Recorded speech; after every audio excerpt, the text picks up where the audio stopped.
Halo, selamat datang di seri video tutorial literasi informasi. Melalui video ini, kita akan belajar cara efektif mencari dan menggunakan informasi untuk mendukung aktivitas perkuliahan. For your information, seri video tutorial literasi informasi ini terbagi menjadi 4 bagian. Pastikan kamu menonton semua bagiannya secara berurutan ya. Pada video kali ini, saya akan menjelaskan mengenai lokasi dan strategi penelusuran informasi. Sebelum itu, kita perlu mengetahui apa saja tipe-tipe informasi. Terdapat 6 tipe informasi yang sering digunakan para mahasiswa, yaitu ada buku, jurnal, review artikel, research artikel, conference paper, dan peer review artikel. Setelah mengetahui tipe-tipe informasi, kira-kira di mana kita bisa menemukan informasi yang dibutuhkan ya? Nah, for your information, Undip telah melanggan 10 jurnal internasional yang dapat kita manfaatkan untuk mencari informasi yang dibutuhkan. 10 jurnal itu terdiri dari Science Direct, Springer Link, Emerald Insight, ProQuest, Nature, EBSCOhost, Clinical Key, JSTOR, Cambridge Core, dan SC. Melalui 10 jurnal itu, kita dapat mencari artikel jurnal, e-book, conference paper, atau disertasi yang bisa kita gunakan untuk menunjang tugas perkuliahan. Selain melalui database jurnal internasional yang dilanggan Undip, kita juga dapat menggunakan beberapa search tools, seperti katalog perpustakaan, misalnya itu OPEC Perpusnas. Dan ada juga internet search tools, misalnya Google Scholar. Dalam proses information retrieval atau temu balik informasi, ada 2 tipe cara yang biasa digunakan, yaitu browse dan search. Apa perbedaan keduanya ya? Kan intinya sama-sama mencari. Jadi, browse adalah aktivitas pencarian informasi di mana seseorang belum memiliki keyword atau kata kunci, sehingga ia masih mengeksplor di suatu search engine seperti Google. Sedangkan search berarti seseorang telah mempunyai kata kunci sesuai kebutuhan informasinya. Tipe pencarian ini terbagi menjadi 2 model, yaitu basic search dan advanced search. Sebelum masuk ke tutorial pencarian informasi, ada 4 kegiatan yang seringkali digunakan saat melakukan pencarian informasi. Yang pertama, refine result, atau hasil yang tersaring ketika memasukkan kata kunci. Yang kedua, seleksi informasi. Ini dilakukan dengan cara menentukan relevansi. Penentuan ini dapat dilakukan dengan cara membaca judul, membaca abstrak, ataupun membaca secara full text. Yang ketiga ada actionable result atau download. Dan yang terakhir ada organized result, yaitu kita mengolah informasi yang telah di-download. Kemudian kita lanjut ke tutorial bagaimana cara mengakses database jurnal melalui akun SSO Undip. Berikut step by step-nya. Langkah yang pertama yaitu login akun SSO Undip. Kemudian, pilih laman aplikasi dan layanan, lalu klik jurnal yang dilanggan Undip.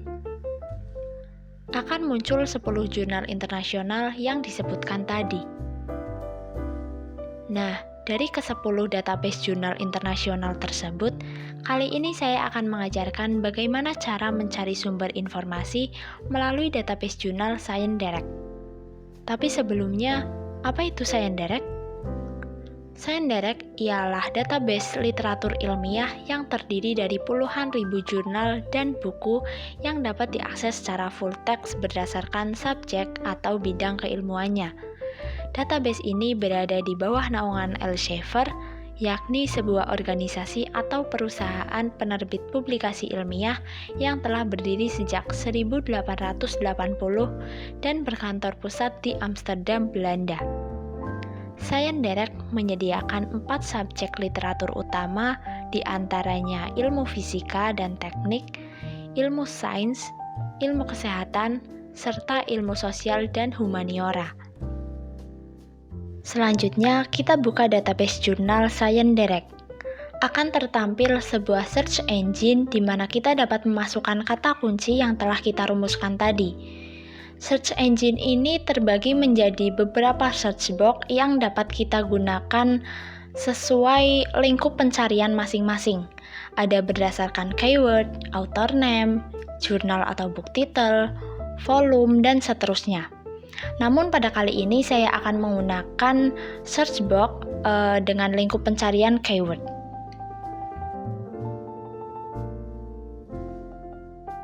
Seperti yang dijelaskan pada modul pertama, kali ini saya memiliki judul informasi yang dibutuhkan, yaitu pengaruh iklim terhadap keberhasilan produk peternakan. Dari judul tersebut diperoleh dua kata kunci utama, yaitu climate dan animal husbandry. Langsung saja saya masukkan ke search box. Namun saya memilih salah satu dari kata kunci ini. Coba saya masukkan animal husbandry. Nah, dari satu kata kunci utama ini diperoleh result sejumlah 67.555. Cukup banyak ya teman-teman. Nah, itulah yang dinamakan model pencarian basic search. Kemudian saya akan beralih pada model pencarian advanced search. Pada model ini ada beberapa trik yang dapat kita gunakan. Yang pertama, Boolean operator. Kita dapat menggunakan ini ketika ingin memperoleh informasi yang lebih spesifik. Ada 3 yang dapat kita gunakan. Yang pertama, AND.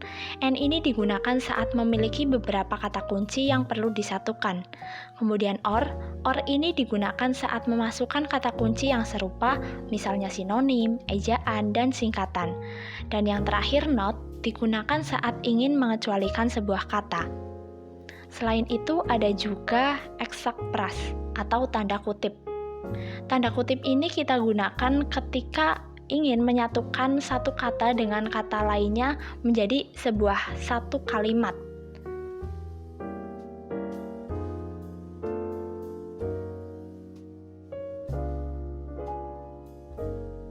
Dapat kita lihat ya teman-teman, result yang kita dapatkan ketika menggunakan advanced search. Dari yang semulanya puluhan ribu menjadi 8.911 saja. Nah, ini merupakan cara yang efektif ketika kita ingin memperoleh informasi yang lebih spesifik. Selain menggunakan advanced search, kita dapat mempersempit hasil pencarian menggunakan fitur Refine Result. Fitur ini terletak di bagian kiri. Nah, ini dia. Kita dapat mempersempit hasil pencarian berdasarkan tipe artikel, judul publikasi, subjek area, bahkan tipe akses dari informasi yang ingin kita dapatkan. Setelah mempersempit hasil penelusuran, maka langkah yang selanjutnya yaitu menyeleksi informasi. Seleksi informasi ini dapat kita lakukan dengan cara membaca judul atau membaca abstrak maupun membaca secara full text-nya. Nah, kebetulan di sini saya sudah menemukan satu artikel jurnal yang sesuai dengan kebutuhan informasi saya. Saya juga melakukan actionable result dengan cara mendownload dokumen secara full text-nya. Kemudian langkah yang terakhir yaitu organisasi informasi.